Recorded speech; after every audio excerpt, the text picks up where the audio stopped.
कि आपने प्रवचन में, मोक्ष मार्ग प्रकाशक के प्रवचन में कहा था कि कर्ता कर्म पर्याय में लगता है, द्रव्य में नहीं लगता है, तो वो बैठा नहीं। निमित्त नैमित्तिक संबंध बोला था। हाँ, निमित्त नैमित्तिक संबंध एक द्रव्य की पर्याय और दूसरे द्रव्य की पर्याय में लगता है, द्रव्य में नहीं लगता है। ओके, चलिए पहले मंगलाचरण कर लेते हैं ना। जीवम जीवम तत्वम जीर्णवस हेड़ जेरणे दिट्टम देविंद बिंद वंदम वंदे तम सर्वदा सिरसा। देखो ये विषय है ना, बहुत ही रोचक और बहुत महत्वपूर्ण है। पहले तो अपन ये समझें देना फिर से। ये जो एक भगवान की सेकंड, बातें है ना, स्याद वाद मई, तो इनको अपन अपेक्षाओं से एक समझते हैं। सेकंड, एक सेकंड। कुशल भाई हमको बोल रहे हो? हाँ जी, नंबर बोलिए। दीदी का। मैं नहीं बोल रहा दीदी, आपको दूसरी आवाज आ रही थी। ओके, देखो जो वस्तु है ना वो अनेकांतमयी है ना। तो अनेकांतमयी वस्तु को यदि हम दो भागों से देखें तो एक द्रव्य स्वभाव और एक पर्याय स्वभाव। तीन से देखेंगे तो द्रव्य गुण पर्याय वाली। चार से देखें तो द्रव्य क्षेत्र काल भाव। अब एकदम शॉर्ट में देखें तो द्रव्य स्वभाव और एक पर्याय। वस्तु में दो अंश हैं, एक द्रव्य स्वभाव और एक पर्याय स्वभाव। द्रव्य अनादि अनंत एक रूप रहता द्रव्य, है ना। और जो भी परिणमन है वो परिणमन पर्याय में होता है। सारा परिणमन कहाँ पे होता है? पर्याय में। कार्य कहाँ पे होता है? पर्याय में। जो भी कार्य होना है वो कहाँ पे होएगा? पर्याय में। द्रव्य में तो कोई कार्य होना नहीं है, द्रव्य तो सदा एक रूप है ना। तो अब आप कोई भी एग्जाम्पल ले लो, एक स्थूल ले लो, चाहे सूक्ष्म ले लो, चाहे जीव का ले लो, चाहे पुद्गल का ले लो, कोई भी एक एग्जाम्पल लो आपकी साइड से। बोलो बोलो, ले लो आप एक एग्जाम्पल, कोई कार्य का एक एग्जाम्पल ले लो। बोलो क्या एग्जाम्पल लेना है? मैंने आज रोटी बनाई। हाँ, है ना। तो देखो, तो अब क्या बना? कार्य कहाँ पे हो रहा है?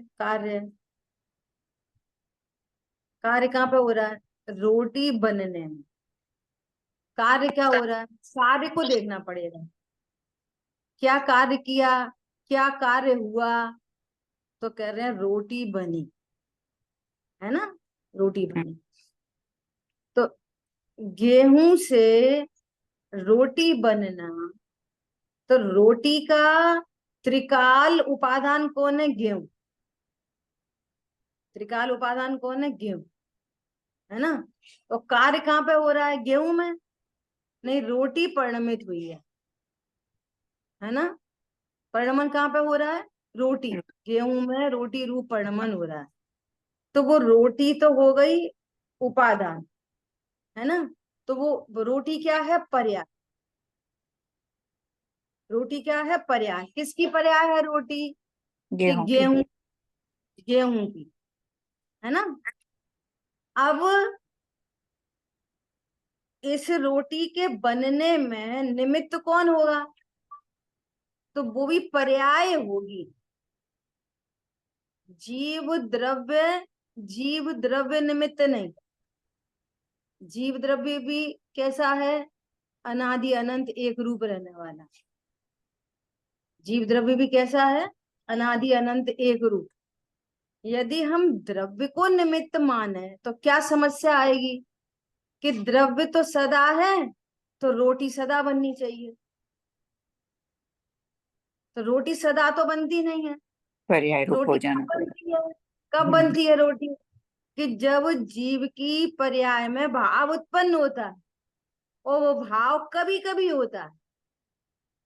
तो जीव का भी जो पर्याय है ना, वो निमित्त बनेगी, जीव नहीं, जीव की पर्याय, उस पर्याय में ये भाव उत्पन्न होगा कि मैं रोटी बनाऊं, तो ये भाव उस रोटी में निमित्त हुआ। तो भाव भी पर्याय और उपादान भी पर्याय, दोनों साइड से पर्यायों में निमित्त नैमित्तिक संबंध घटित होता है। बहुत बढ़िया दीदी, तो बहुत गेहूं क्या है? गेहूं द्रव्य की तरह ट्रीट कर रहे हैं अपन।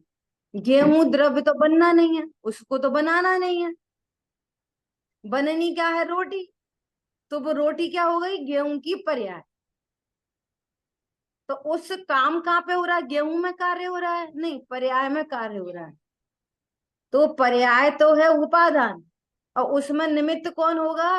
किसी जीव का भाव। हाँ हाँ, जीव का और उपयोग। भाव कब होगा? भाव कब होगा? जैनियों को भाव होगा सूर्यास्त के, वो सूर्य उदय के बाद और सूर्यास्त से पहले। समझ में आ रही बात? तो जब भाव होगा निमित्त, तो उधर उपादान में परिणमन। तो दोनों चीजें क्या हैं? दोनों चीजें पर्याय हैं। निमित्त भी पर्याय है और उपादान भी पर्याय। अच्छा, अभेद विवक्षा में, अभेद विवक्षा में चूंकि ये पर्याय गेहूं की है, तो गेहूं को उपादान कह देते हैं अभेद विवक्षा में। और अभेद विवक्षा में इधर जीव को भाव आया, सो अभेद विवक्षा में जीव भी बोल देते। लेकिन अपन पर्टिकुलर जब देखेंगे तो निमित्त नैमित्तिक संबंध हमेशा पर्यायों में होता है, द्रव्य और गुणों में निमित्त नैमित्तिक संबंध बनता ही नहीं। बहुत बढ़िया दीदी।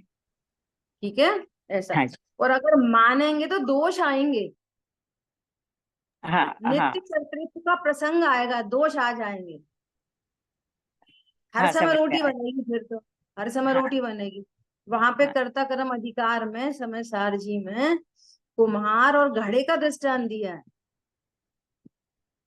कि तो अपन ने ऐसे आगे बढ़ाने के लिए, यदि कुम्हार को कर्ता कहोगे ना घड़े का, तो कुम्हार तो तैयार हुआ शादी में जाने के लिए, सूटेड वूटेड, जा सकता वो भी सूट वूट पहन के? नहीं जा सकता। तो वो तो जी, तैयार हुआ शादी जाने के लिए, उधर देखी मिट्टी, उधर पड़ी थी मिट्टी, तो अब वो शादी में नहीं जा सकेगा, फिर तो घड़ा ही बनेंगे जबरदस्ती। तो हाँ इसको वो। नित्य कर्तृत्व का प्रसंग कहा। घड़ा कब बनेगा?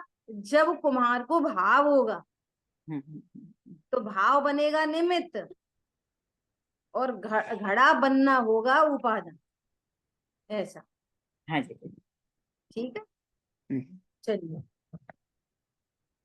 तो अपन स्वाध्याय कर रहे थे कहाँ पे? बात विषय ये चल रहा था कि केवल ज्ञानी ने जैसा देखा होगा वैसा पुरुषार्थ हो जाएगा। ये प्रश्न आया था, है ना? शुरू से ये प्रश्न चल रहा है इसमें, गुरुदेव जी के प्रवचन में। तो वो सीधा सीधा कह रहे हैं कि सर्वज्ञ भगवान ने जैसा देखा होगा वैसा होगा, इसका तुझे निर्णय है? ऐसे खाली पीली बातें बना रहा है ना? भाई, सर्वज्ञता का निर्णय करना ही सच्चा पुरुषार्थ है। क्या बोल रहे हैं? भगवान ने जो देखा होगा वैसा पुरुषार्थ हो जाएगा। तो कह श्रद्धा। रहे हैं पहले तो दे सर्वज्ञ भगवान का निर्णय करना ही पुरुषार्थ है। ये बहुत बड़ा पुरुषार्थ है। और पता है, हम तुम में से ही कोई ऐसा अभी भी विचार करता हो, कल भी मैंने बोला था कि भगवान मतलब कोई सुप्रीम पावर, भगवान मतलब सुपरमैन। अभी भी हम उनको असमान जाति द्रव्य पर्याय से किसी को भगवान देख रहे हैं। भगवान मतलब जीव, भगवान मतलब जीव, भगवान मतलब द्रव्य गुण पर्यायमयी वस्तु, भगवान मतलब स्व से अस्ति पर से नास्ति। ये भगवान है। अब उनको द्रव्य गुण पर्याय से निर्णय करना, ये अनंत पुरुषार्थ का काम है ये। ग्रहित मिथ्या तो मिट जाना भी बहुत बड़ा पुरुषार्थ है, छोटी मोटी बात नहीं है। देखो हम पक्ष में आकर कोई काम करें वो अलग बात है, लेकिन भगवान का निर्णय हो जाना एक बहुत बड़ी बात, बहुत बड़ी बात। ठीक है, ये पुरुषार्थ है ये। अभी भी हम भगवान को ऐसे ही देखते रहते। अभी सुबह मोक्षा प्रकाशक जी की जो क्लास चली, जहाँ अनंत भगवान का स्वरूप चला, तो अब मनुष्य तो उन्हें मानना बहुत दूर की बात है, अनंत भगवान की ही प्रतिमा बनी हुई है ना, तो ऐसा लगता है कि यही भगवान है। ये मूर्ति है ना पत्थर की, यही अनंत भगवान है। उन्हें उस मूर्ति से ही कोई तरह का भय, कोई तरह का रिस्पेक्ट, कोई तरह की, वो मूर्ति के प्रति चलता रहता है। लेकिन भगवान कोई जीवंत वस्तु है ये पता ही नहीं है।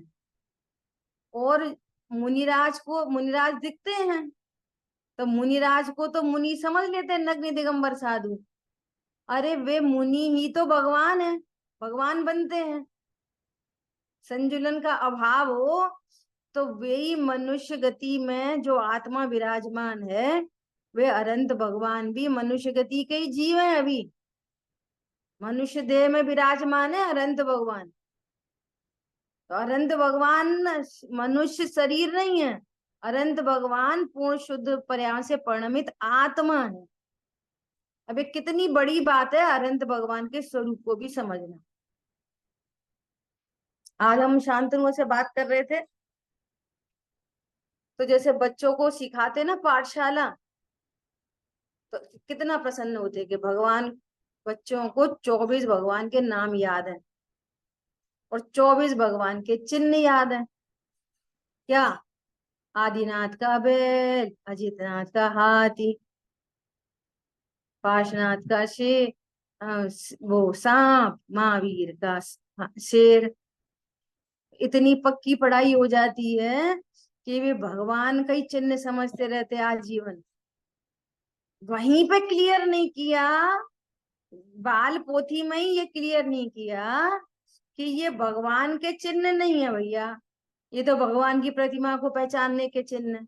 वो भगवान का ही चिन्ह समझता रहता, बूढ़े होने तक भी। अभी आज किसी बुजुर्ग को भी पूछो कि महावीर भगवान का चिन्ह क्या है, तो बिल्कुल जैसे अभी आगे चर्चा आ रही है संशय विभ्रम अनध्यवसाय, तो बिल्कुल विभ्रम होते हुए महावीर भगवान का चिन्ह शेर है। बोलो भगवान का चिन्ह शेर है। और यही रटाया बच्चों को और खुश होते हैं, बच्चों को 24 भगवान के चिन्ह पता है। टीचर भी क्या बोलता है कि बच्चों को 24 भगवान के चिन्ह पता है। भैया भगवान का चिन्ह तो जो पर्याय है ना, उनका चिन्ह सर्वज्ञ वीतरागता है, और जो भगवान है ना, जीवराज, उसका चिन्ह उपयोग लक्षण है। और सर्वज्ञता वीतरागता तक भी आ जाए, लेकिन उपयोग लक्षण पे तो अभी भी नहीं आ पाता। बोलो अब ग्रहित मिथ्या तो कैसे मिटे? जिनको भगवान का ही नहीं ठिकाना, अभी भगवान कौन होते हैं, फिर मैं कौन हूं, भगवान का पता चले तो मैं का पता चले। ठीक है भाई, सर्वज्ञता का निर्णय करना ही सच्चा पुरुषार्थ है। केवल ज्ञान का निशंकपने निर्णय करने वाले के अभिप्राय में अखंड ज्ञान स्वरूप आत्मा वर्तता है, आत्मा वर्तता है।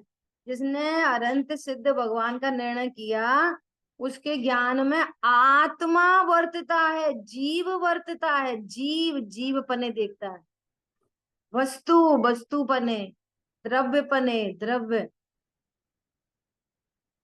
ये है ग्रहित मिथ्यात्व का त्याग। ठीक है, अभी देखो नेक्स्ट पेज पे, इसका नेक्स्ट पेज निकालेंगे, इसमें सेकंड पैराग्राफ है नेक्स्ट पेज पे। केवली भगवान के स्वरूप को विपरीत मानना देव मूढ़ता है। अब बोलो देव मूढ़ता मिटी कि नहीं मिटी? बोलो। केवली भगवान के स्वरूप को ही विपरीत जाने महावीर भगवान के चिन्ह को शेर जाने या महावीर भगवान को सिर्फ वीतरागी और सर्वज्ञ जाने तो कितनी बड़ी मिसिंग है। तुमने महासत्ता तो छोड़ दी, खाली दो पर्याय को भगवान समझ रहे क्या।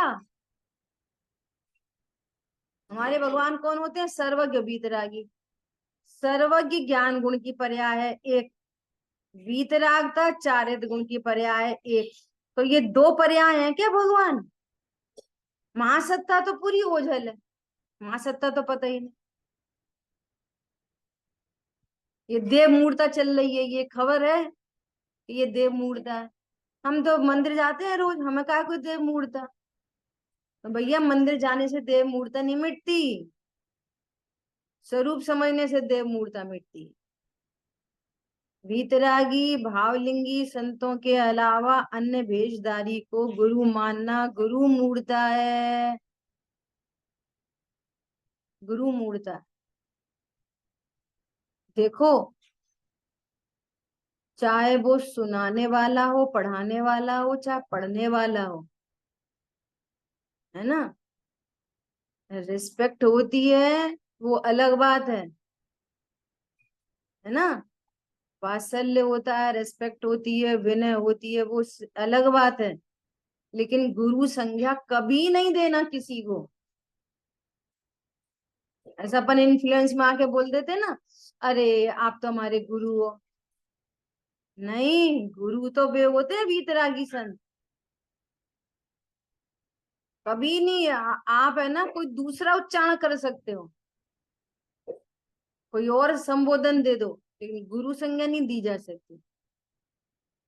गुरु तो नहीं तो गुरु मूर्ता बनी रहेगी। अगर आप कपड़े पहने वाले को गुरु मानोगे तो अनंत वीतरागी संतों की विराधना है। तो गुरुदेव श्री के तो नाम गुरुदेव नाम ही पड़ गया उनका गुरुदेव, लेकिन वो बहुत स्पष्ट कहते थे। हम तो शिक्षा गुरु कह दो तो गुरु, अपन तो शिक्षा स्कूल कॉलेज वाले टीचर को भी गुरु कह देते, वो समस्या नहीं है। लेकिन आप धर्म मार्ग में आकर उनको किसी को गुरु कहो तो ये गुरु मूर्ता। जैसे इन्फ्लुएंस में आके पंडित साहब को, सुमत जी भाई साहब को ऐसा गुरु जी कहते ना, गुरु जी नहीं, नहीं बोलो गुरु, पंडित साहब बोलो, भाई जी बोलो, भाई साहब बोलो, जो उनको बोला जाता। गुरु नहीं बोलना, गुरु तो दिगंबर संत गुरु होते हैं, ठीक है। या आदिका माता को बोलना, क्योंकि वो स्त्रियों का सबसे सबसे ऊंचा पद है। वो क्या है, वो उससे आगे जा नहीं सकते हैं, ये उनकी पर्यायगत योग्यता है। तो उन्हें गुरु माँ कहना है तो उनको कह सकते हैं एक बार को, लेकिन मूल में गुरु संज्ञा तो वीतरागी संतों को ही है और किसी को गुरु नहीं, ठीक है। ऐसा तो ये गुरु मूर्ता जानना और तीर्थ स्थान आदि करके धर्म मानना, ये लोक मूर्ता, धर्म मूर्ता।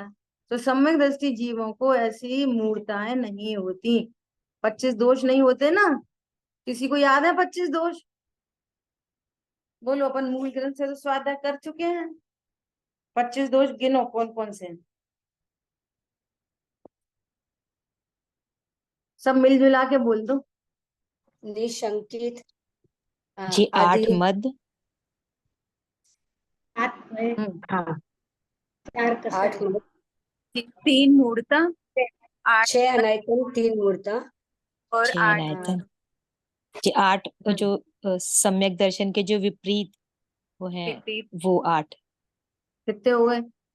3 मूर्ता, 6 अनायतन, 8 मद, और कितने हो गए?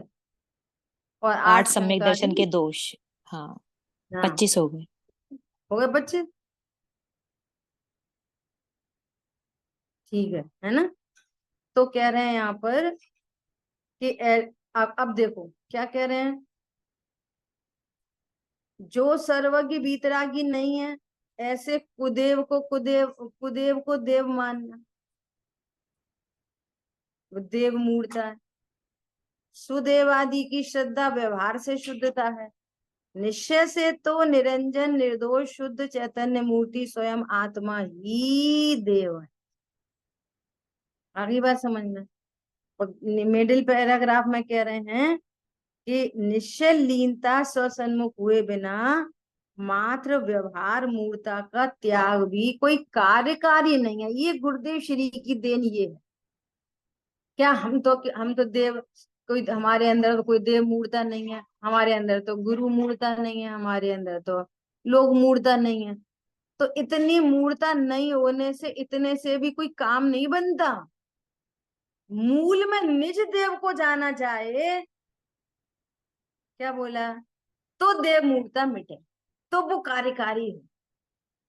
इसलिए असली में देव मूर्ता क्या है, असली के देह देवल में देव है, और उस देव को न जान के अपने मूड है, अपने को शरीर वाला जान, ये है मूर्ता।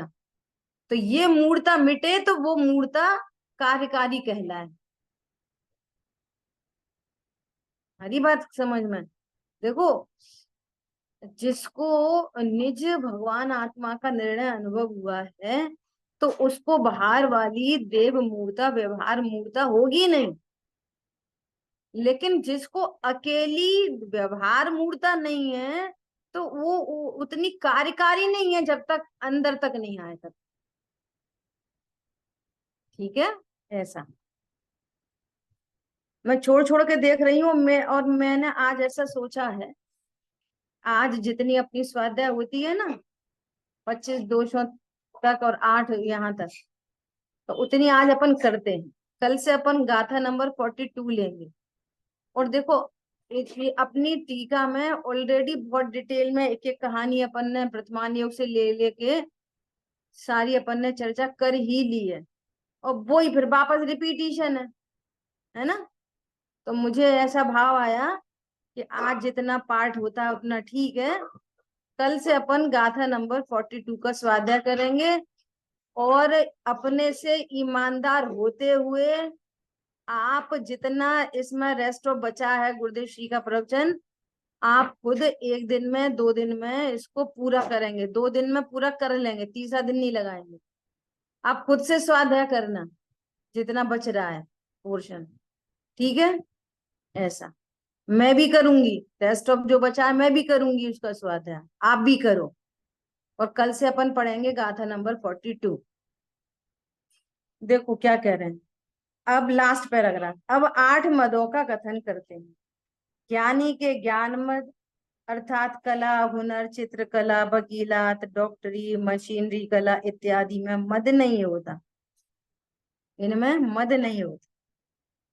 सच बताएं, अब तो ये योग्यता, निमित्त, क्रमबद्धता, इन सब का स्वरूप समझ के, ये बच्चे लोग आ जाते हैं ना, तो वो क्रिकेट मैच लगा दिया। कल परसों IPL का फाइनल था, है ना, तो क्रिकेट लगा दिया। तो अब उसमें कुछ इंटरेस्ट ही नहीं आता। क्यों नहीं आता?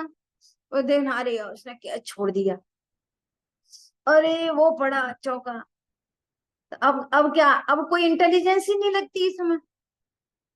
उधर पुद्गल का परिणमन है, इधर उसका औदिक भाव है। इसमें क्या खास बात है? कुछ नहीं। बॉल को वहां तक जानी है, बाउंड्री तक, तो चली जाएगी।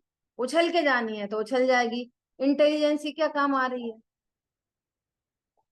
वो इंटेलिजेंसी से चौका छक्का पड़ता है। लोग व्यवहार में उसको इंटेलिजेंसी कहते, कितना बड़ा क्रिकेटर भैया, ये उसका औदिक भाव है। उसने पूर्व में ऐसा कर्म बांधा है कि उसको इस फील्ड में उसका छाप ज्ञान बहुत काम करेगा। सो ये औदिक भाव है। ये इसमें कुछ इंटेलिजेंसी काम नहीं कर रही। नहीं नहीं, उसने तो खूब धूप में प्रैक्टिस करी, बारिश में प्रैक्टिस करी, सर्दी में प्रैक्टिस करी, तो ये सब प्रैक्टिस निमित्त बनते हैं उसमें, उस ज्ञान में। इसमें है कितनी दम कि कुछ भी नहीं, औदिक भाव।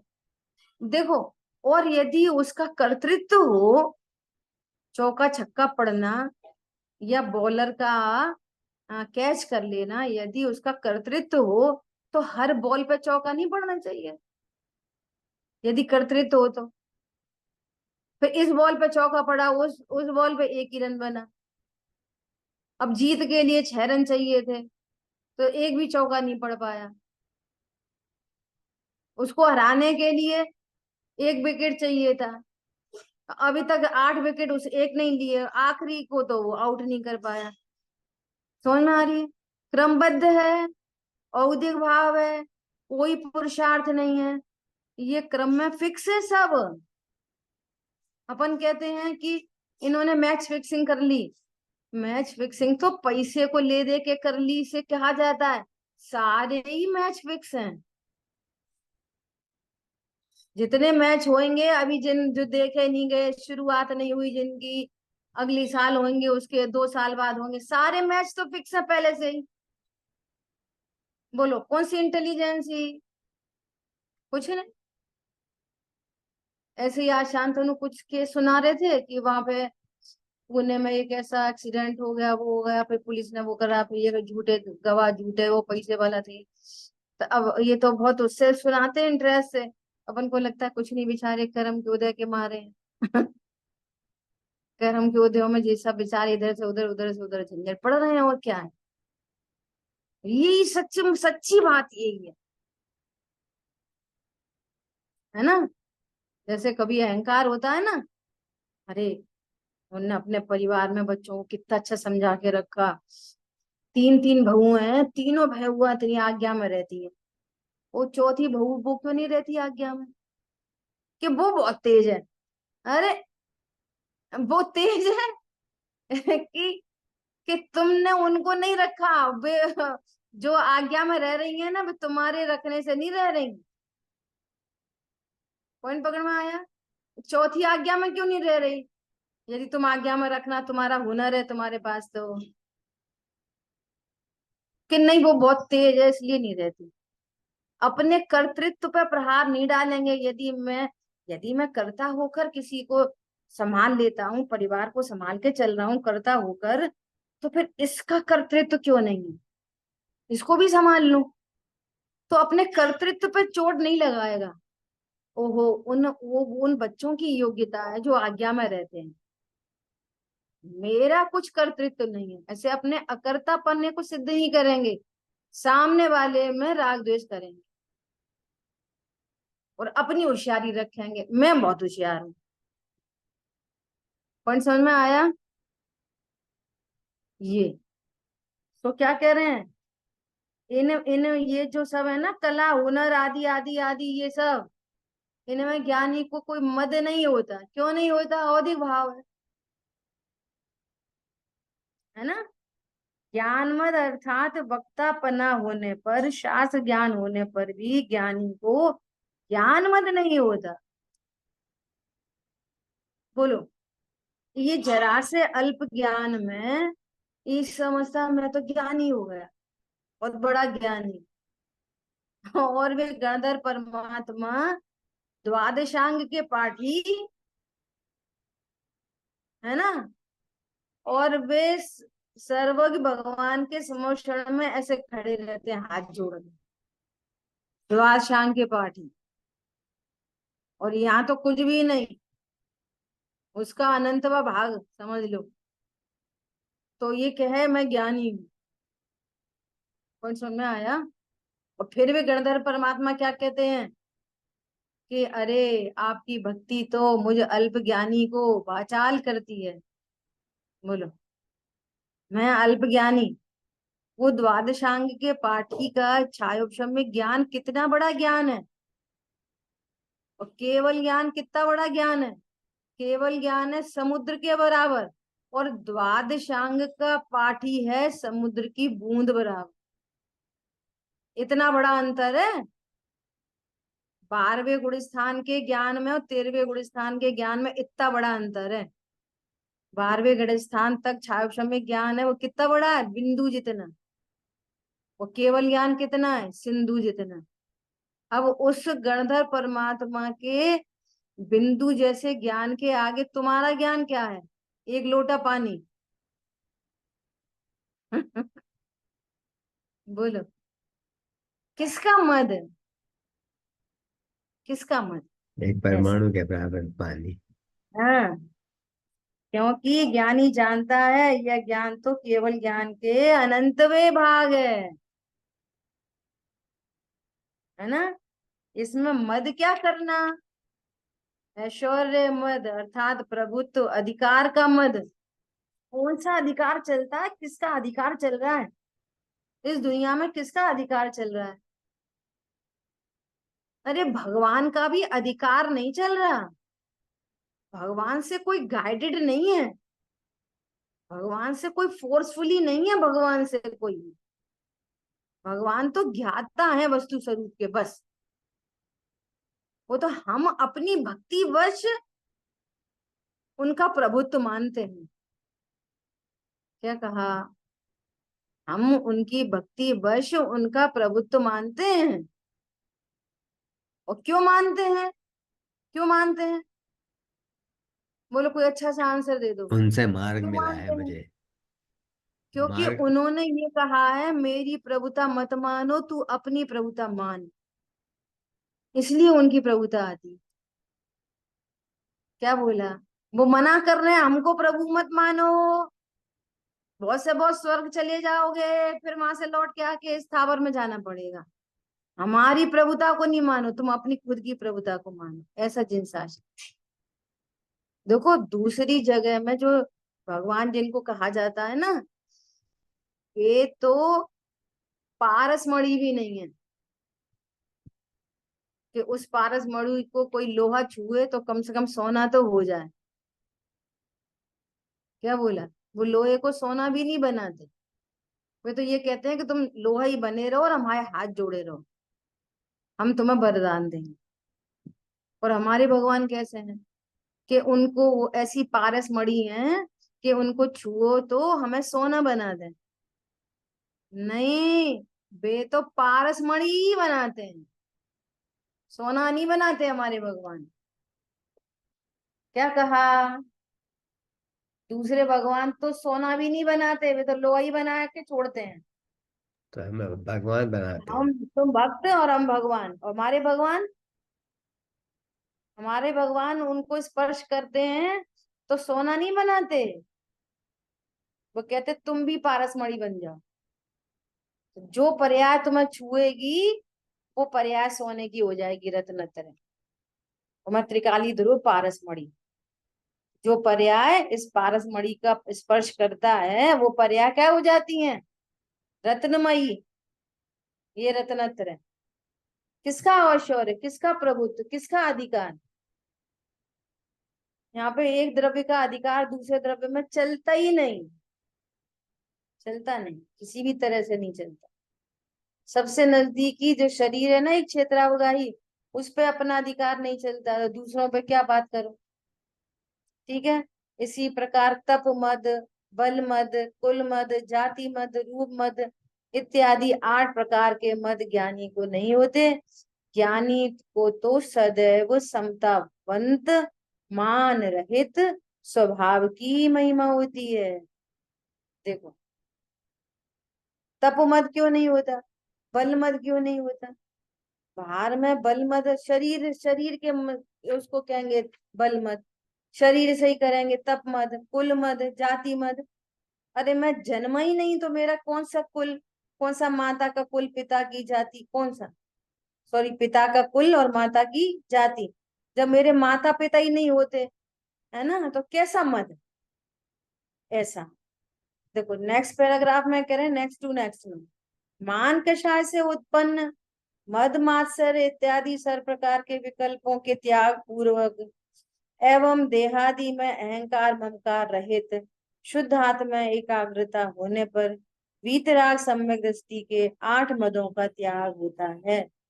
होता ही नहीं है। मैं ज्ञान स्वरूप हूँ, मैं परिपूर्ण स्वरूप हूँ, तो शरीर का, रूप का, इत्यादि इत्यादि मद होते हैं। ठीक है। अब अहंकार ममकार का लक्षण करते हैं।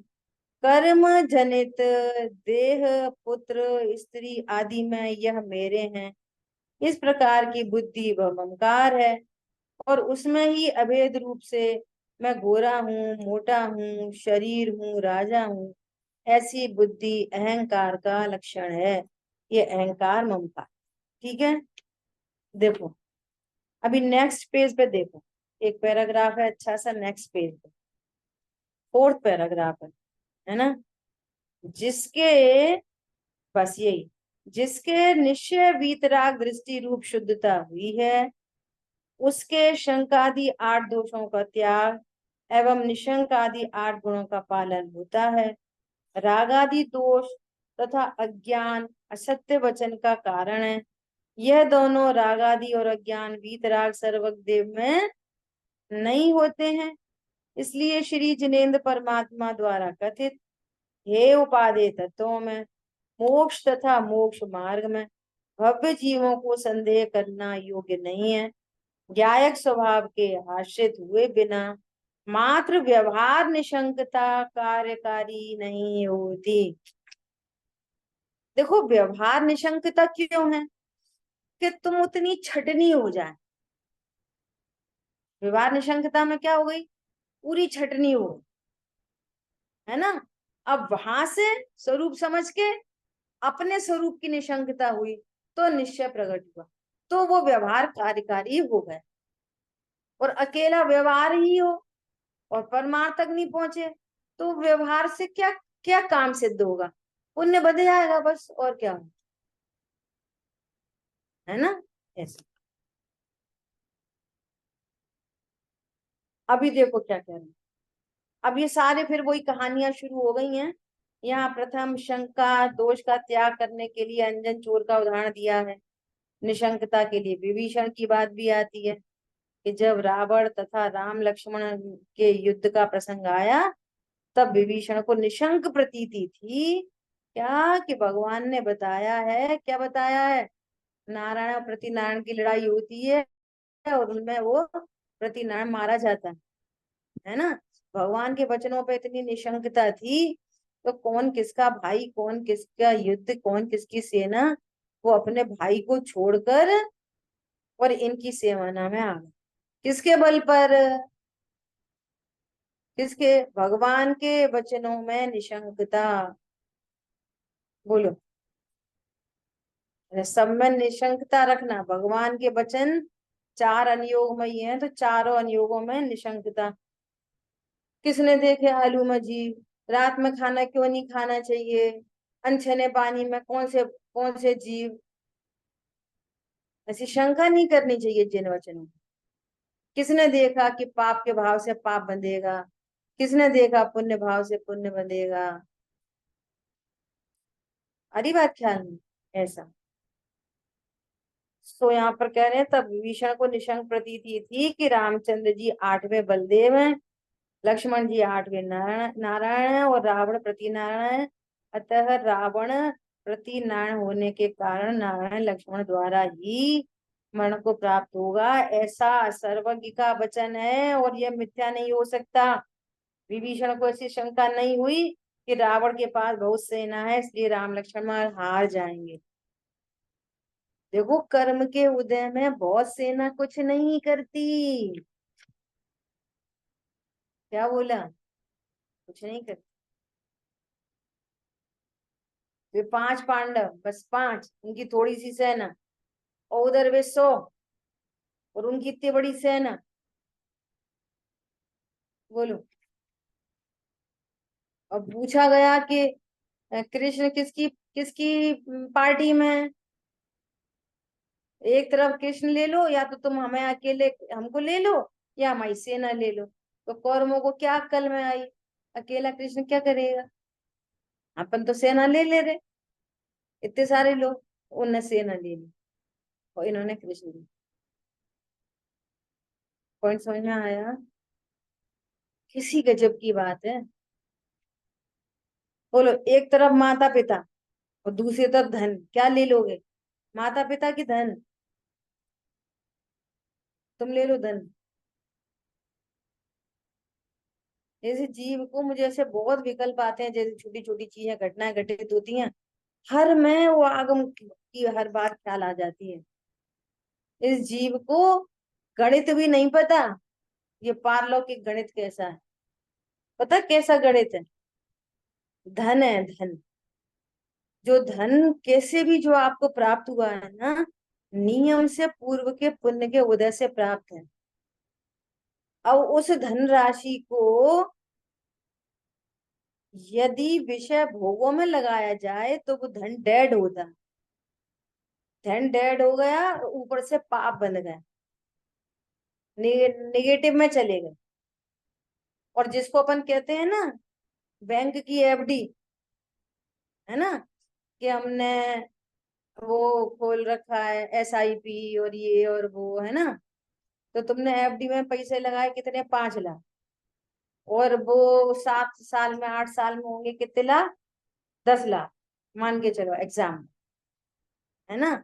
अब बोलो, आपके पास, आपको गारंटी है कि आप 7 8 साल जियोगे? डेड कैपिटल नहीं है वो, तुम्हारे तो कुछ काम नहीं आई, मर गए, उससे पहले ही मर गए। समझ में ही नहीं पड़ रही है ये वाली बात। महान आश्चर्य है। अरे जो धन है उसको अच्छे से खर्च करो, भोगो।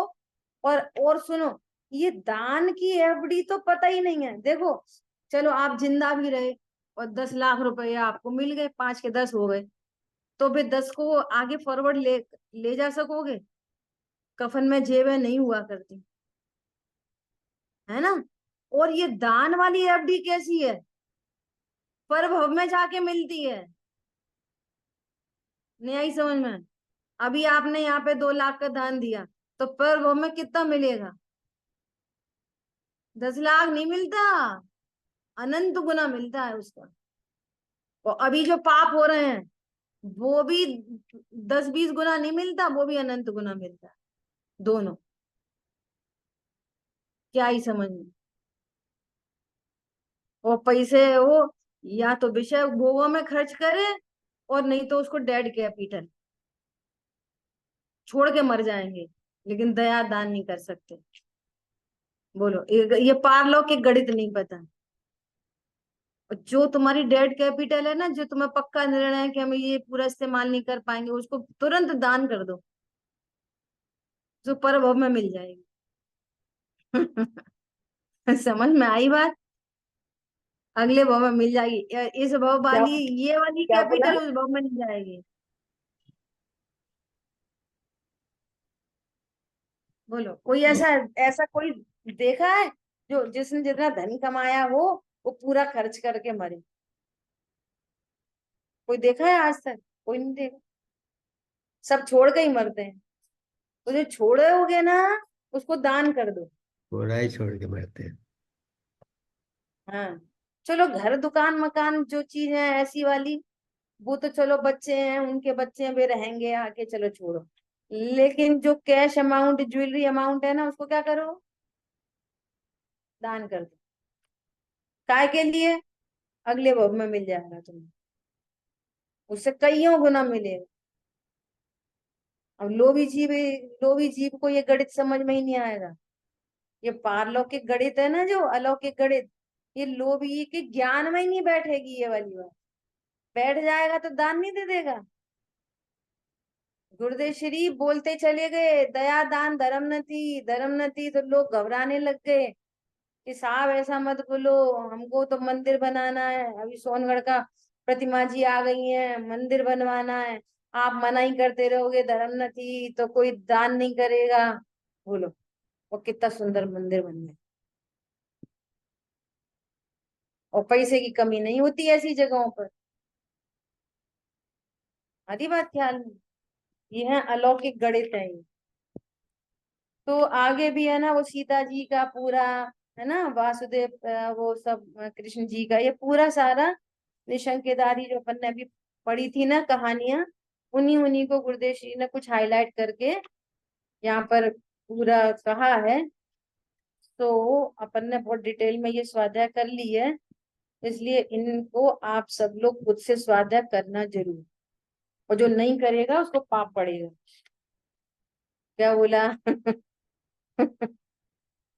अभी ऐसा से हाँ हाँ करेंगे, ऊपर करेंगे नहीं, उनको सबको पाप पड़ेगा, ठीक है। इसलिए कल से अपन 42 गाथा का स्वाध्याय करेंगे। तो भैया किसी को पाप नहीं पड़े, सबको रत्नत्रय प्रकट हुआ, ऐसी मंगल भावना। ठीक है, व्यवहार में का वचन था वो। जिन वाणी के ज्ञान से सूझे लोका लोक, सो वाणी मस्तक नंद सदा दे तुम्हें लोक। बोलिए द्वाशांग मई जिनवाणी माता की जय। जय जय जय जय जिनेन्द्र।